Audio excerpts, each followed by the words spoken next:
मैं ये देशवासियों से पहले भी आगाह कर चुका हूँ कि आज़ाद हिंदुस्तान में आज भी जिस हिसाब से दलितों के ऊपर, वंचितों के ऊपर अत्याचार हो रहा है, उसका सामाजिक, आर्थिक और मानसिक शोषण हो रहा है, उसका उत्पीड़न हो रहा है, इसके खिलाफ हम दलित सेना के माध्यम से पहले भी क्वेश्चन कर चुके हैं। जरूरत है, आज कथनी और करनी में बहुत फर्क होता है।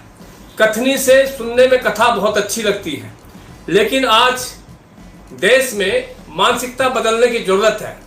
जो समाज में दलितों और शोषितों, वंचितों के प्रति लोगों की मानसिकता है, उसको बदलने की जरूरत है। एक शिक्षक के रूप में जो भगवान का रूप होता है, वो अगर भेदभाव मन में रखे और उस छात्र के साथ जो व्यवहार रहा शिक्षक का, वो वाकई में देश के रोंगटे खड़े कर देने वाली घटना है। साथ ही रोज ही ऐसी घटनाएं हो रही हैं। अभी 15 तारीख को बिहार के दरभंगा में एक पासवान परिवार के सदस्य पर चोरी का इल्जाम लगाया गया।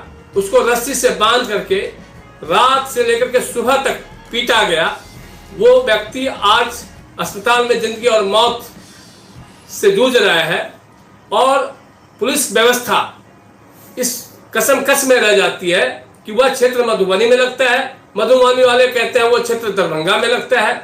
क्षेत्र कहीं का भी लगता हो, दलितों और वंचितों पर अगर अत्याचार या शोषण हो रहा है, उसका उत्पीड़न हो रहा है, तो निश्चित रूप से पुलिस को उस पर आला अधिकारी को कार्रवाई करनी चाहिए थी। और इसमें अगर विलंब हुआ तो उसमें जो भी दोषी पुलिस कर्मचारी हैं, उसके खिलाफ भी सख्त से सख्त कार्रवाई होनी चाहिए। और देश की व्यवस्था, मुझे लगता है कि कानून आज जो सबको इस संविधान के माध्यम से बराबर का हक दिया गया है, जीने का हक दिया गया है, कोई भेदभाव ना करे, इस बात से मुझे बड़ी कसक सी होती है। और मैं ये बता देना चाहता हूं कि आज अगर किसी की मानसिकता जातिवाद का, धर्मवाद का है, तो वो बहुत ही घातक है।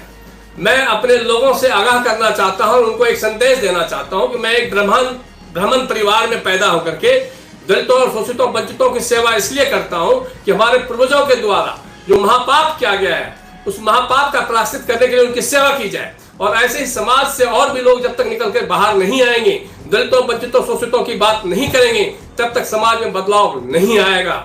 इसलिए हम देशवासियों से अपील करना चाहेंगे कि देश के जो अपने आप को मानवता और इंसानियत का रखते हैं अपने मन में, वो समाज की सेवा करने के लिए, और समाज की सेवा उस व्यक्ति का करें जो समाज में निश्चित रूप से कमजोर है, समाज में उपेक्षित है, उसको समाज की मुख्यधारा में जोड़ने के लिए, समाज में एक मान सम्मान से जीने का हक दिलाने के लिए लोगों को आगे आना होगा। सुभाष जी, आपने बोला कि कथनी और करनी में बहुत बड़ा अंतर है, लेकिन जो एट्रोसिटी वाला जो मामला है, ये घटनाएं घट जाती हैं, लड़की का रेप भी हो जाता है, मार भी दिया जाता है, लेकिन कानून के द्वारा या जो उसके इंक्वायरी करते हैं, वो ये कहते हैं कि भाई अभी इसमें ऐसा कुछ नहीं बनता है। जैसे अभी इंदु कुमार गुजराल के साथ, इंदु कुमार के साथ जो घटना हुई, उसमें कह रही है अभी एट्रोसिटी नहीं बनती है। देखिए, बहुत सारी चीजें कहते हैं कि ऐसे नहीं बनती है। देश ने पूरा देखा है, और देश ने जो सोशल मीडिया के माध्यम से देखा है। जांचकर्ता अगर अपनी रिपोर्ट में वो देता, वो चीज अब नहीं रह गई है कि जांचकर्ता जो कहेगा वही सत्य है जी। जांचकर्ता के अगर अपने कर्म में बेईमानी आ जाती है, तो निश्चित रूप से उस जांचकर्ता के खिलाफ भी कार्रवाई होनी चाहिए। जज अगर कोर्ट में जजमेंट गलत देते हैं, तो उसमें कार्रवाई नहीं होती है, जबकि जज भगवान का रूप होता है। उसके उम्मीद होती है कि वो सही जजमेंट देंगे, वो न्याय सही देंगे। अगर न्याय देने वाले के मन में बेईमानी हो, तो उसके निश्चित रूप से कठोर कार्रवाई हो, ऐसे लोगों को फांसी पे लटकाया जाए। आप संविधान की बात कर रहे हैं, लेकिन मुझे लगता है 2014 से संविधान की धज्जियां उड़ाई जा रही हैं और संविधान के तहत कोई भी काम नहीं हो रहा है। संविधान की धज्जियां उड़ाने का प्रयास किया जा रहा है, लेकिन बाबा साहब के संविधान को मानने वाले बहुत सारे अगुवाई हैं। निश्चित रूप से देश में एक बहुत बड़ी क्रांति आएगी, और जब तक क्रांति नहीं आएगी, जो लोगों की मानसिकता है उसमें बदलाव नहीं आने वाला है।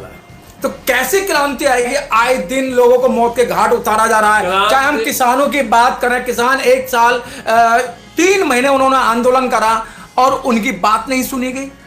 क्रांति की चिंगारी होती है, और वो निश्चित रूप से समय पे अपना अंकुर ले लेता है। हम लोग गांव के पृष्ठभूमि से हैं, हम लोगों ने देखा है कि हम लोगों के यहाँ जिस समय माचिस नहीं होता था, तो आग उपले पे और राख से ढक के रखा जाता था, और निश्चित रूप से शाम में जब आग की जरूरत होती थी उसी आग को फूंक करके और अपना चूल्हा जला लेता था। तो क्रांति की एक चिंगारी भी अगर निकलेगा तो निश्चित रूप से वो पूरे देश में क्रांति फैलेगा। सुभाष जी, नहीं लगता है कि इस तरीके की घटना से जो संगठन चल रहे हैं या पार्टियां चल रही हैं उनको एक काम मिल जाता है? इंद्र कुमार के मरने के बाद में बहुत सारे संगठन आए, मोमबत्तियां लेके कैंडल मार्च किया, लेकिन धाक के 3-5।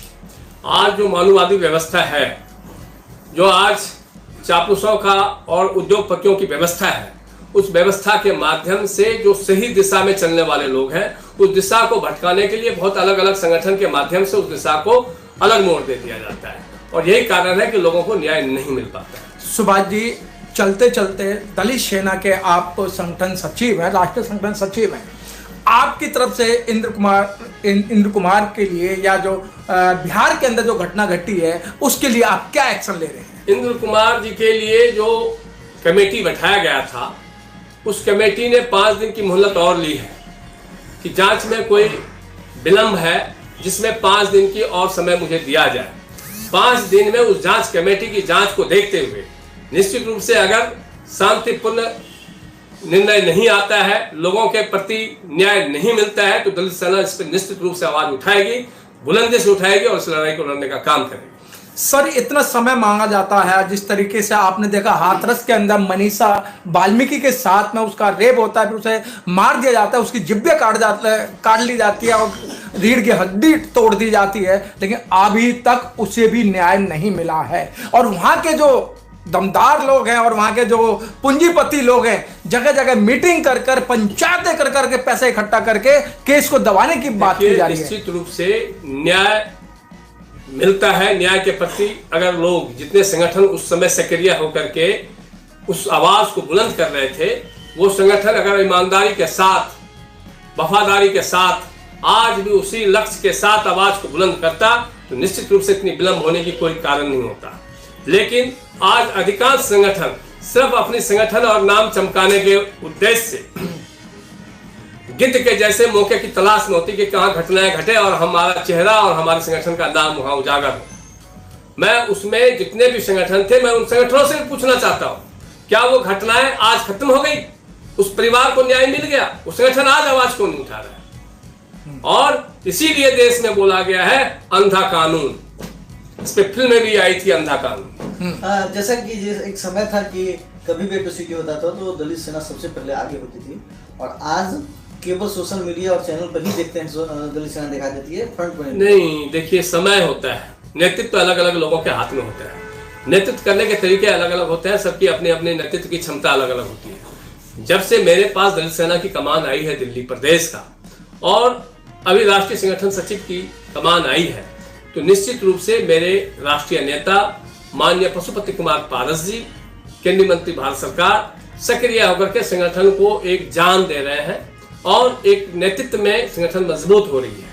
और निश्चित रूप से दलित सेना को जहां भी जरूरत होगी, दलित सेना हमेशा से, हमारे संस्थापक माननीय रामविलास पासवान जी का कहना था कि समाज में जो सबसे पिछली लाइन में खड़े हैं लोग, उस लाइन में उसको समाज की मुख्य धारा में जोड़ना है।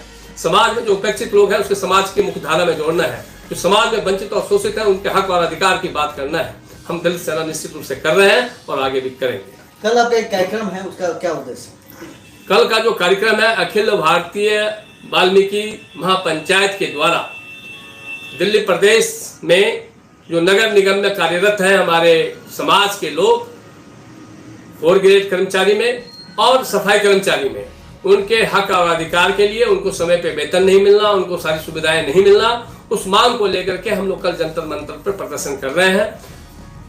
अखिल भारतीय वाल्मीकि महापंचायत का मैं स्वयं बिहार प्रदेश का अध्यक्ष भी हूं, और दलित सेना चूंकि उस समाज के लोग उपेक्षित हैं, उनको न्याय चाहिए, दलित सेना इस चीज को जानती है और समझती है, इसलिए हमारी दलित सेना दिल्ली प्रदेश का पूरा उनको सहयोग कल रहेगा। तो लगभग कितने लोग होंगे इसमें आंदोलन में? हजारों की संख्या में होंगे लोग। अच्छा, चलते चलते सर, जिस तरीके से ये घटनाएं घट रही हैं और आपको भारत नहीं, आपको विदेश भी देख रहा है, तो आप क्या संदेश देना चाहते हैं? मैं देशवासियों से अपील करूंगा कि घटनाएं रोज होती हैं, जहां घटनाएं होती हैं और जो संगठन उसमें बढ़ चढ़ करके जाते हैं, हमने हर जगह देखा है। कुछ लोग आज सिर्फ घटनाओं की तलाश में रहते हैं, जैसे गिद्ध किसी पशु के मरने के इंतजार में रहता है कि पशु मरे और हम वहां जाएं। उस हिसाब से आज कुछ संगठन उस इंतजार में रहता है कि मैं वहां जाकर के अपने फोटोशूट कराऊं। जो मानवता और इंसानियत की लड़ाई लड़ना जानता है वो कानूनी प्रक्रिया की भी लड़ाई लड़े, जमीनी लड़ाई भी लड़े, और तब तक लड़े जब तक उस परिवार को न्याय नहीं मिल जाता है। चलिए, बहुत बहुत धन्यवाद साहब। बिहार प्रदेश कौन है? बिहार प्रदेश नहीं, दिल्ली प्रदेश अध्यक्ष संजय तिवारी। मैं बता रहा था ना वो है। चलिएगा। बिहार प्रदेश, दिल्ली प्रदेश क्या नाम था? संजय तिवारी। संजय जी, कल का जो आयोजन है उसमें दलित सेना का क्या योगदान है? आपके चैनल के माध्यम से सब समय सभी अपने दलित सेना की पदाधिकारी दिल्ली प्रदेश इकाई की है, उनको मैं हार्दिक अभिनंदन और धन्यवाद करना चाहूँगा कि मुझे दलित सेना की अगुवाई में वाल्मीकि समाज के लिए उनकी जो आवाज़, वेतन भत्ता, जो अभी हमारे सुभाष बिहारी जी ने जो बोले हैं बात की, उनकी आवाज़ उठानी है ताकि उनकी मूल रूप से उनकी सुविधा जो भी है वो मिले। उसकी निगरानी को हम लोग दलित सेना में खास करके हमारे दिल्ली प्रदेश अध्यक्ष होने के नाते मैं भरपूर योगदान और अपने कार्यकर्ताओं के साथ उनकी आवाज़ में इकट्ठा होकर के जंतर मंतर पर भव्य रूप से प्रदर्शन करने का कोशिश करूंगा और उनकी आवाज़ को बुलंद करूंगा। क्या ये दलित सेना का भी कोई बैनर पोस्टर रहेगा? हाँ, बिल्कुल रह सकता है। जब दलित सेना का दिल्ली प्रदेश अध्यक्ष मैं हूँ और हमारे कार्यकर्ता है, और कुछ कार्यकर्ता में कुछ लोग जो विभाग में हैं और उन्हीं की आवाज़ों को लेकर के अगर दलित सेना उठा रहे हैं तो बिल्कुल उतरेंगे। क्या मांग रहेंगे आपकी? मांग उनकी जो सुविधाएं हैं, चाहे वेतन रोक दिया जाता है, समय पे उनके जो है काम को अनुभव नहीं किया जाता है, आगे के योगदान में किसी तरह की उनकी भरपाई नहीं की जाती है, तो उन सभी मांगों को लेकर के मुद्दा उठाएंगे। अच्छा, क्या कारण है कि सफाई कर्मचारियों का ही जो मामला जो है निजीकरण में दे दिया जाता है और 100% रिजर्वेशन उनको सफाई कर्मचारियों को क्यों, और कम्युनिटी के लोगों को क्यों नहीं? सबसे पहले तो यहाँ बात ये होता है कि सफाई कर्मचारी का जो उनका दिया गया है और वो करते हैं, मूल रूप पे वो अपने टाइम पे टाइमिंग में हाजिरी वगैरह सब करते जाते हैं। उसका कारण है कि बाबा साहब के दिखाए हुए मार्ग पर जो हम लोग समाज के लोग चलना शुरू किए, और निश्चित रूप से समाज में शिक्षा के प्रति जो रुझान आना शुरू हो गया, और उस रुझान के बाद जब हमारे परिवार के लोग, हमारे समाज के लोग पढ़ने लिखने लग गए, हक और अधिकार की मांग करने लग गए, तो निश्चित रूप से माओवादियों ने साजिश के तहत एक व्यवस्था बनाई कि अगर इनकी आर्थिक व्यवस्था को बिगाड़ा जाएगा तो निश्चित रूप से ये शिक्षा की ओर जो इनका बढ़ाव है वो बाधित होगा, वो रुकेगा, और तभी वो हक और अधिकार की मांग नहीं कर पाएंगे जब वो शिक्षित से बेशिक्षित बन के रहेंगे।